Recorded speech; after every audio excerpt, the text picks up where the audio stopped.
Primož Roglic has doubled up on victories at La Vuelta, securing his second consecutive Vuelta Espana win by closing out the 2020 edition. After a year marked by his cataclysmic downfall at La Planche des Belles Filles, Roglic has proved to us all that he is well and truly back in fighting form. In celebration of this achievement, we will be breaking down how Primož Roglic won the Vuelta Espana 2020. First of all, let's discuss how Roglic ended up at the start line of La Vuelta. We of course have to look back to the season's restart, where Roglic rode away with the early season race wins. After taking the national champions jersey in Slovenia, Roglic went on to light up and dominate the Tour de l'Ain before claiming an early stage win and the leader's jersey at the Dauphiné. Although Roglic crashed out of that race, it still looked like the former ski jumper was in fine form before the Tour de France. At the Tour de France, Roglic was the uncontested hot favourite, and with his team at the race, it was justified. Stage 4 at Orsia Molet saw Roglic show his strength as he took out a phenomenal stage win, placing him into the driver's seat for the rest of the race. However, the rest of the race is what they call history, as Tadej Pogačar put a stop to his Maillot Jaune lead the day before Paris. As the sun set on the Champs-Élysées, Roglic knew that he would have to replan his season, so his Tour de France runners-up medal would not be the only piece of Grand Tour silverware to come this year. The break in between the Tour de France and Vuelta brought immense success at Liège-Bastogne-Liège, displaying that he still had the strength regardless of what happened on La Planche des Belles Filles.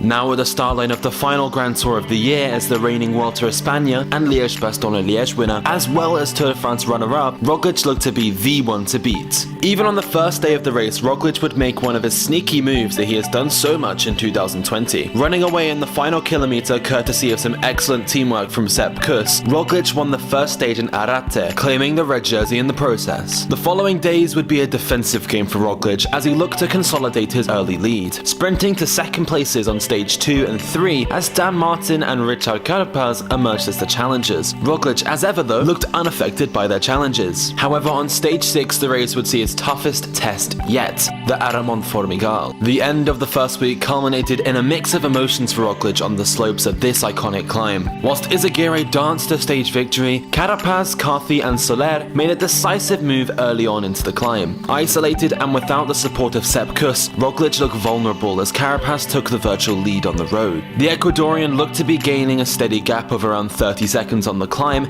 as his group exploded on the slopes of the Formigal. As the stage progressed, Roglic started to look more and more in control as the gap thinned out. Bursting out of the group in the final 500 meters in desperation, Roglic limited his losses to 43 seconds on the finish line. This meant that he did indeed lose his leader's jersey to Carapaz, but the lead was just 30 seconds, putting Roglic into 4th place in GC. The 8th stage would be another tough day up to the new climb of the Alto Moncavillo. Movistar were the team taking up the reins at the front as Roglic and Jumbo-Visma tucked in behind with 7.5 kilometers to the top. With 3.5 kilometers to go, Sepp Kuss followed a move by EF's Hugh Carthy, who managed to gap the other contenders. A kilometer later though, Carapaz put in a stinging attack and only Roglic could follow the Ineos leader, but they were soon caught. Just before the final kilometer, Roglic put in an attack of his own, and Carapaz scrambled to get on Roglic's wheel. Carapaz may have bridged the gap with 800 meters to go, but it all seemed to be in vain. Roglic made another move and it seemed to be the knockout blow as he crossed the line in first place with Carapaz 13 seconds in arrears, reducing Carapaz's advantage to just 13 seconds. On stage 10, the challenge for the field was the short climb into Suances. There, Primož Roglic stayed in the frame on the fast build-up, but with 1 kilometer to go, Caja Rural was sharing duties with Astana at the front, but the figure of Primož Roglic quickly appeared near the front as Guillaume Martin opened the sprint. Roglic was quick to move to the front of affairs and power away to the finish, taking yet another stage win in this Vuelta. He soon found out that he would swap the green jersey for the red jersey, as Roglic took the leader's red jersey on the same time as Ineos' Richard Carapaz. After a stalemate on stage 11, stage 12 would be the Vuelta's Queen stage. Many riders were rightfully petrified of the mythical climb of the Angliru. At 12.5 kilometers long, it sees gradients of up to 23%. But before we even hit the Angliru part of the stage, the riders had a whole host of kilometers to negotiate. On the foot of the Angliru, Jumbo-Visma yet again took took up the lead with their exceptionally strong team, eventually reeling back the day's breakaway with 10 kilometers to go. The phenomenal train managed to reduce the bunch down to only a few riders with 6.5 kilometers to go as Robert Hessink led the Jumbo charge before Jonas Vingegaard began his shift. Within a few hundred meters, the group only contained 7 of Roglic's rivals, but soon it would be Vingegaard who would drop even more GC contenders. Enric Mas was the first of the big names to attack hard, however, and Sepp Kuss, acting as Primož Roglic's bodyguard, paced down the Spaniard.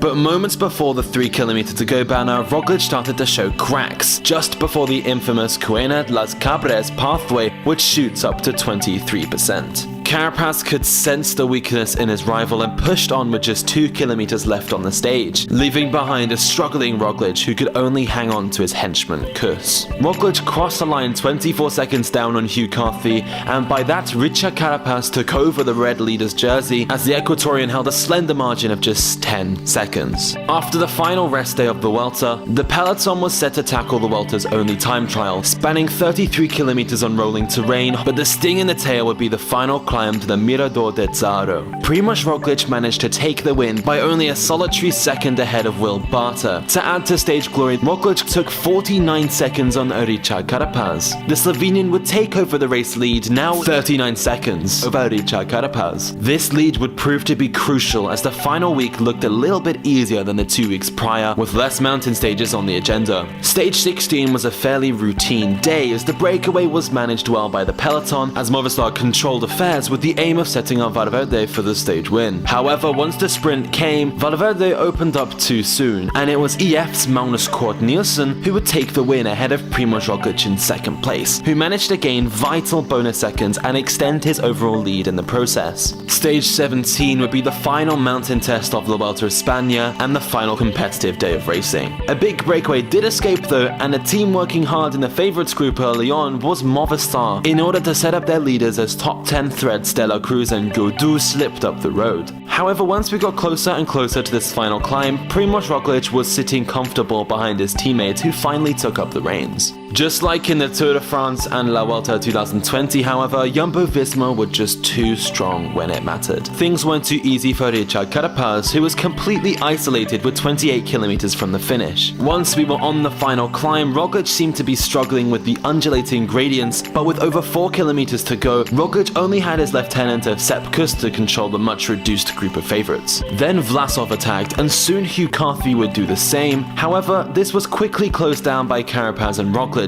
and by this point it looked like there would be no further action in the battle for the podium. With only a couple kilometers left on the Alto de la Covatilla, Richard Carapaz caught everyone by surprise and put in a stinging attack that Roglic was not expecting. Setting an electric pace, Carapaz managed to take 20 seconds out of Primož Roglic, but the Slovenian would still go on to take the win in La Vuelta for the second year in a row.